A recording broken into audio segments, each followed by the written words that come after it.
ചേലാട് സ്വദേശിനിയായ അദീന പെൺസുഹൃത്തായ അൻസലിനെ വിഷം നൽകി കൊല്ലുകയായിരുന്നുവെന്ന് പോലീസ് സ്ഥിരീകരിച്ചു. അദീനയാണ് അൻസലിന് പാരാക്വേറ്റ് എന്ന അപകടകാരിയായ കീടനാശിനി നൽകിയത്. എന്നാൽ വിഷം ഏതിൽ കലക്കിയാണ് നൽകിയിരിക്കുന്നതെന്ന് ഇപ്പോഴും വ്യക്തമായിട്ടില്ല. ചേലാടുള്ള ഒരു കടയിൽ നിന്നാണ് അദീന കീടനാശിനി വാങ്ങിയതെന്ന് പോലീസ് കണ്ടെത്തിയിട്ടുണ്ട്. ഉടൻ തന്നെ അദീനയുടെ അറസ്റ്റ് രേഖപ്പെടുത്തുമെന്നാണ് വിവരം. അദീനയുടെ വീട് ഒറ്റപ്പെട്ട സ്ഥലത്തുള്ളതും അവിടെ അവൾ ഒറ്റയ്ക്ക് താമസിക്കുന്നതുമാണ്. അൻസിൽ പതിവായി ഇവിടെ എത്താറുണ്ടെന്നും കഴിഞ്ഞ മാസം 30-നാണ് അദീന അൻസിലിനെ വീട്ടിലേക്ക് വിളിച്ചു വരുത്തി വിഷം നൽകി കൊലപ്പെടുത്തിയത്. അദീനയുടെ വീട്ടിൽ പോലീസ് നടത്തിയ അന്വേഷണത്തിൽ വിഷവസ്തുക്കളിൽ അവശിഷ്ടങ്ങളും പാരാക്വേറ്റ് അടങ്ങിയ പാക്കറ്റുകളും കണ്ടെത്തി. അൻസിൽ രാജഗിരി ആശുപത്രിയിൽ ചികിത്സയിലായിരിക്കെ മരിക്കുകയായിരുന്നു. മരിച്ചതിനു മുൻപ് അദീന തന്നെ വിഷം കലക്കി തന്നതായി അൻസിൽ ഡോക്ടർമാരോടും ബന്ധുക്കളോടും വെളിപ്പെടുത്തി. അദീന അൻസിലിന്റെ വീട്ടിലേക്കാണ് ഫോൺ ചെയ്ത് അവർ വിഷം കഴിച്ചു കിടക്കുകയാണെന്ന് അറിയിച്ചതും തുടർന്ന് പോലീസ് എത്തി ആശുപത്രിയിലേക്ക് മാറ്റിയതുമാണ് പോലീസ് വിശദീകരണം. അൻസിലിന്റെ ബന്ധുവിനോടും അമ്മയോടും അദീന അൻസിലിനെ ഒഴിവാക്കാനാണ് പ്ലാൻ ചെയ്തതെന്ന് നേരത്തെ പറഞ്ഞതായി ഉറവിടങ്ങൾ പറയുന്നു. അദീനയ്ക്ക് മുമ്പ് മറ്റ് യുവാക്കളുമായി ബന്ധമുണ്ടായിരുന്നുവെങ്കിലും ഇപ്പോൾ ജയിലിലായ മറ്റൊരു യുവാവായി അടുപ്പത്തിലായിരുന്നുവെന്നും ആ യുവാവ് ജയിലിൽ നിന്ന് പുറത്തിറങ്ങുന്നതിന് മുൻപ് അൻസിലിനെ ഒഴിവാക്കാൻ ആസൂത്രണം ചെയ്തതാണെന്നും അന്വേഷണ റിപ്പോർട്ടുകൾ സൂചിപ്പിക്കുന്നു. ഇതുപോലെയുള്ള മറ്റൊരു സംഭവം തിരുവനന്തപുരത്ത് നടന്നിരുന്നു. കാമുകനായ ഷാരോണിനെ കൊല്ലാനായി ഗ്രീഷ്മ പാരാക്വേറ്റ് കലക്കി നൽകിയിരുന്നു. ഈ കേസിൽ ശിക്ഷ കിട്ടിയ ഗ്രീഷ്മ ഇപ്പോൾ ജയിലിലാണ്. അദീനയെ കസ്റ്റഡിയിലെടുത്ത് വിശദമായി ചോദ്യം ചെയ്യുന്നതിന്റെ തുടക്കം കൃത്യമായ തെളിവുകൾ ലഭിച്ച ശേഷമായിരുന്നു. ചോദ്യം ചെയ്യലിനിടെ അദീന കുറ്റം സമ്മതിച്ചതായി പോലീസ് പറഞ്ഞു. കേസിന് പിന്നാലെ ആസൂത്രിതമായി കൊലപാതകമാണെന്നതിനാൽ ഉറപ്പു വന്നതോടെ കേസിൽ കൂടുതൽ നടപടികൾ പുരോഗമിക്കുകയാണ്.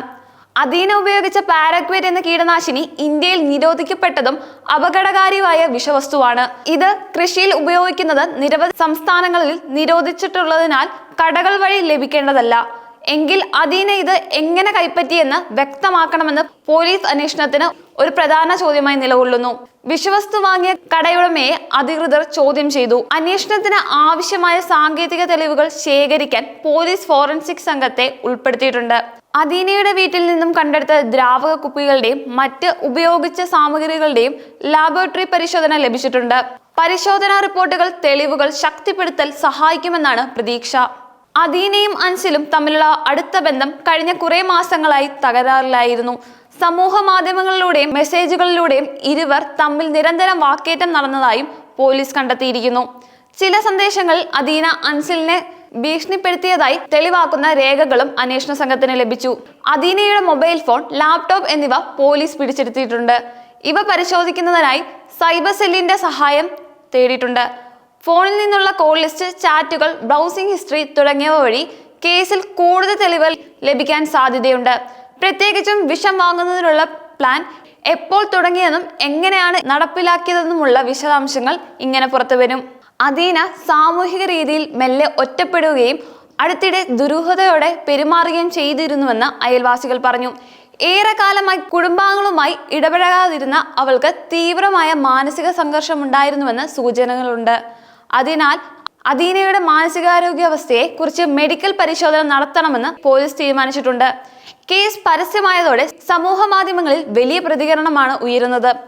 യുവാക്കളുടെ ഇടയിലുള്ള ബന്ധങ്ങളിൽ ഉയരുന്ന അമിതമായ മനോഭാവങ്ങൾ ക്രൂരകൃത്യങ്ങളിലേക്ക് നയിക്കാറുണ്ടെന്ന പ്രമേയം സമൂഹത്തിൽ വീണ്ടും ചർച്ചാ വിഷയമായി. പലരും ആത്മീയ വിദ്യാഭ്യാസവും മാനസികാരോഗ്യം പിന്തുണയും യുവജനങ്ങൾക്കിടയിൽ ശക്തിപ്പെടേണ്ടത് അനിവാര്യമെന്ന് ആവശ്യപ്പെട്ടു. ഇതുവരെ ഉണ്ടായ ഇത്തരം കേസുകൾ യുവതികൾക്കോ യുവാക്കൾക്കോ സ്വന്തം ബന്ധത്തെക്കുറിച്ചുള്ള അതൃപ്തിയിൽ നിന്ന് ആത്മഹത്യയിലേക്ക് കൊലപാതകങ്ങളിലേക്കും നീങ്ങുന്നതാണെന്ന് കണ്ടെത്തി. എന്നാൽ അദീനയുടെ ഈ പദ്ധതി വളരെ മുന്നൊരുക്കത്തോടെ വികൃതമായ ഏകപക്ഷീയമായ വിമർശനത്തിന്റെയും പകയുടെ മനോഭാവത്തിന്റെയും പ്രതിഫലനമാണെന്ന് വിലയിരുത്തുന്നു. അദീനയെ ഇപ്പോൾ ജുഡീഷ്യൽ കസ്റ്റഡിയിലേക്ക് മാറ്റാനുള്ള നടപടികൾ പുരോഗമിക്കുകയാണെന്നും കോടതി അവതരണത്തിന് ശേഷം അവൾക്ക് ജാമ്യം അനുവദിക്കേണ്ടതുണ്ടോയെന്നും എന്നതിനെക്കുറിച്ച് അഭിഭാഷകർ വാദിക്കും. അതേസമയം അദീനയെ വീണ്ടും ചോദ്യം ചെയ്യുന്നുണ്ടെന്ന് അന്വേഷണ സംഘം കരുതുന്നു. കാരണം കേസ് പിന്നിലുണ്ടായിട്ടും മറ്റ് വ്യക്തികളുടെ പങ്ക് ഇതുവരെ പൂർണ്ണമായും വ്യക്തമായിട്ടില്ല. അൻസിലിന്റെ പോസ്റ്റ്മോർട്ടം റിപ്പോർട്ട് കേസിൽ നിർണായക തെളിവായി മാറുമെന്നാണ് കരുതുന്നത്. ശരീരത്തിൽ പാരാക്വേറ്റിന്റെ സാന്നിധ്യം സ്ഥിരീകരിച്ചേക്കുമെന്നാണ് മെഡിക്കൽ സംഘത്തിന്റെ പ്രാഥമിക നിഗമനം. ശ്വാസനാളത്തിൽ നിന്നും പ്രധാന അവയവങ്ങളിൽ നിന്നും ദ്രാവക വിഷം ബാധിച്ചിരിക്കുന്നതായി സൂചനകളുണ്ട്. വിഷം ആന്തരിക അവയവങ്ങളിൽ സംഭവിപ്പിക്കുന്ന നാശം അടിയന്തര മരണം ഉണ്ടാക്കാനാകുമെന്നും മെഡിക്കൽ വിദഗ്ധർ വ്യക്തമാക്കി. കുടുംബത്തിലെ ചിലർ ഇവരുടെ ബന്ധത്തിന് തുടക്കത്തിൽ തന്നെ എതിർത്തിരുന്നുവെന്നും എന്നാൽ പിന്നീട് ഈ ബന്ധം പരസ്യമായതും സൂചനയുണ്ട്. എങ്കിലും അദീന ഈ സംഭവത്തിൽ മറ്റാരുടെയെങ്കിലും സമ്മതിക്കാനാകാത്ത സ്വാതന്ത്ര്യ തീരുമാനമായാണ് പെരുമാറ്റം നടത്തിയെന്നാണ് പോലീസ് വിലയിരുത്തുന്നത്. കേസിന്റെ വളർച്ച ദേശീയ മാധ്യമങ്ങൾക്കും സാമൂഹിക മാധ്യമങ്ങൾക്കും വലിയ ശ്രദ്ധ ആകർഷിപ്പിച്ചിരിക്കുന്നു. പ്രത്യേകിച്ച് യുവാക്കളുടെ ഇടയിൽ വിഷഭരിതമായ ബന്ധങ്ങൾ എങ്ങനെ അതിര് കടക്കുന്നുവെന്നതിന്റെ ഉദാഹരണമായാണ് ഈ സംഭവം ചർച്ചയാകുന്നത്. അന്യോന്യ വിശ്വാസവും മാനസികാരോഗ്യ പരിപാലനവും ബന്ധങ്ങളുടെ മാനദണ്ഡങ്ങൾ എന്നിവയെക്കുറിച്ചുള്ള സാമൂഹ്യ ചിന്തകൾക്കും ഈ കേസ് വഴിയൊരുക്കുന്നു.